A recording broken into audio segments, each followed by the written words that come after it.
Hello everyone, back to today's second video. So we're going to have a look at Easter for today's second video. The Easter weekend has just come into the time frame of the GFS model now. It's at the extended range, so we're only looking for trends when we do the first week's worth of updates.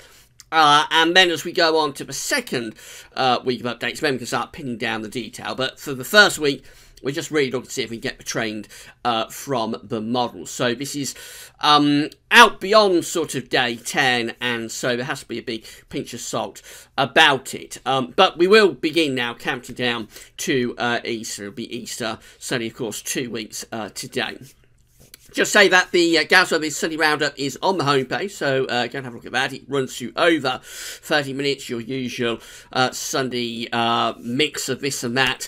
We look at things like solar activity, see some temperature anomalies, what's happening in the next week to 10 days with the weather, and we've got extensive analysis of our analogues for March. This cold March that we are having was anticipated via the analogues that we presented for the winter forecast. Actually, way back in November, we was anticipating the chance of a cold March. So have a look at the Sunday Roundup and see what you think. Quite an interesting video, even if I say so myself. So we're going to have a look at Easter. I want to begin on Wednesday, actually, just Wednesday 28th of March, so before Easter. Really, just to set the scene of what's going on for this Easter period. So, as I say, we're beginning on Wednesday, the 28th of March. This is day 10 days away.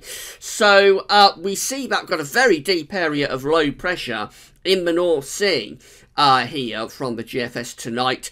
And we're putting down this very strong and quite cold north to northwesterly wind. We've got a ridge through the middle of the Atlantic. Low pressure in the North Sea, gale force winds around that area of low pressure. That's a proper storm, and not what you want to be seeing at all at the end of March. That would be bringing a lot of heavy rain, no doubt wintry showers to the north, and gale force winds as well. There's the upper air temperatures. They look quite cold. And there's the precipitation, so there's rain, showers, long spells of rain swirling around that deep area of low pressure. And there's the temperatures for Wednesday, the 28th of March. They do look quite chilly, especially in the north and west, where we would be expecting wintry showers. In the south and east, I suppose it's not as bad, but even so, sort of 8-9 degrees is a bit below average, really. Then we go through to Maundy Thursday 29th of March, and we've still got that low pressure in the North Sea. Not as intense, but it's still there just off the coast of East Anglia, and it's pulling down this cold northerly wind. As you follow the isobars back with this, the air is originating from the Arctic, so that's a proper northerly coming down across the country there for Maundy Thursday, with high pressure out to the west of the country. There's our upper air temperatures for Thursday the 29th of March. They're looking cold, especially so that the north will be cold enough for showers to fall as snow, I would have thought, in the north. Maybe wintry showers even down in the south, and you would probably expect widespread night frost with that as well. We're in the low resolution part of the model now, so the precipitation forecast not as detailed as we have in the more reliable time frame, but it is the suggestion that there's showers or longer spells of rain with that low pressure sitting just to our east. Again, those showers would be wintry, particularly so to the north, where I assume significant snow would probably be expected over northern high ground. So even towards the end of March, we're still seeing signs of the weather remaining pretty cold. Temperatures there are looking very disappointing for the end of March. So in the south, we're talking about temperatures of around 7 or 8 degrees at best. In the north, barely above 3 or 4, and it will feel even colder in that northerly wind. That takes us through to Good Friday then, so we finally get to the Easter period. Now, this is Good Friday, Friday 30th of March, where we're still in a northerly flow, but we are actually beginning to reach a little bit of high pressure in from off the Atlantic. So it's still quite cold, but it's not as unsettled. We are building this ridge in, and it's settling down, although eastern parts are still under that northerly flow. Upper air temperatures are still looking cold, unusually cold, really, for so late in the season, so late into March. There's the precipitation forecast for Good Friday from tonight's midday run of the GFS, and we're bringing wintry showers still down the east coast, but actually many places are dry. Would be a decent amount of sunshine, but it's cold. Look at those temperatures in the south again, only 6, 7, 8 degrees. In the north, just 3s, 4s and 5s, well below average for the end of March. And of course, as the ridge is building, the winds are falling light, so we will probably be getting some quite damaging night frost as well. That high pressure continues to build into Saturday, Easter Saturday, 31st of March. Looks like this, with the high pressure sort of ridging through the country. Upper air temperatures are still cold. We haven't infiltrated any milder air in at this point. It's mainly dry. There's some heavy rain down in the southwest, but the bulk of the country is dry under that ridge, and still quite cold. Temperatures below average, between around 3 to 5 in the north and 6 to 8 degrees down in the south. And again, I would suspect there is a risk of substantial night frost. This is how Easter Sunday is looking for tonight's first Easter 2018 update. And what's happening here is that the high pressure is beginning to centre a little bit to the south. Now, that's a slightly better position if you want something a bit milder, a bit warmer.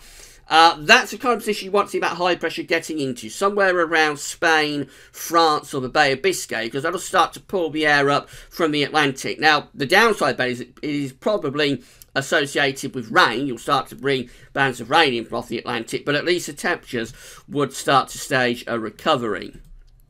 So the upper air temperatures are beginning to lift up a little bit there for Easter Sunday.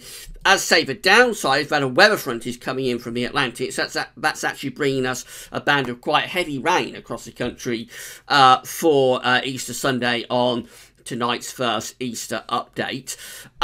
But the plus side is that the temperatures are beginning to lift up. So despite the rain, or maybe because of the rain, because the front is introducing the air from off the Atlantic, the temperatures are starting to stage a bit of a recovery. So we're beginning to go up to, for England and Wales anyway, between around 10 and 14 degrees Celsius, which is about average, about where you'd expect to see the temperatures at the very end of March and into the start of April. Further north, it is still a bit cool up there, but even there, Northern Ireland, for example, up to 10, and Scotland going up to around 6 to 8. So all places are getting a recovery in temperatures then.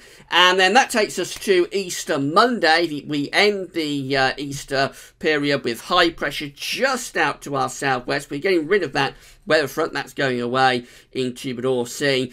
And this could be quite a nice day, actually. The air is going to be milder because it's off the Atlantic, and there should be a reasonable amount of bright and dry weather if it was to come off like this. That's a caveat, of course, because this is at 360 hours, so expect more chopping and changing for this period. But that's how the upper air temperatures are looking, and they are recovering as we're going into the second half of Easter. Still the suggestion of some showers, particularly so for the north, but it's not as wet as it is on Easter Sunday. And actually down in the south and southeast, I would assume there's a reasonable amount of dry and bright weather. There's the temperatures. They're looking much better by Easter Monday. Talking about maximums of around 13, 14, maybe 15 degrees. That's going to feel very pleasant if it comes off. There'll be decent sunny spells. Even in the north, the temperatures are lifting up as well.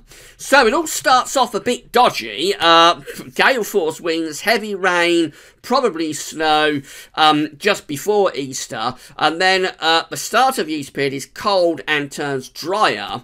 And then the second part of the Easter weekend sees rain moving in from off the Atlantic, but we re-establish a milder flow from off the Atlantic Ocean, and so temperatures start to stage a recovery. So by Easter Monday, we are seeing pleasantly mild temperatures setting up.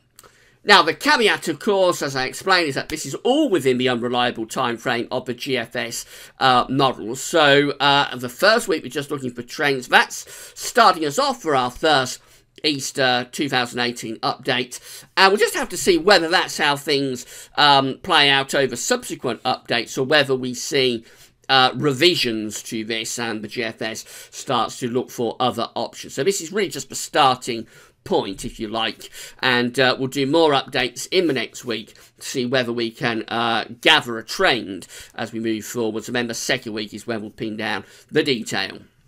So the second update for Easter will be with you on Tuesday, and we'll see whether this kind of scenario continues within the extended GFS output, or whether actually we start to look for some other options.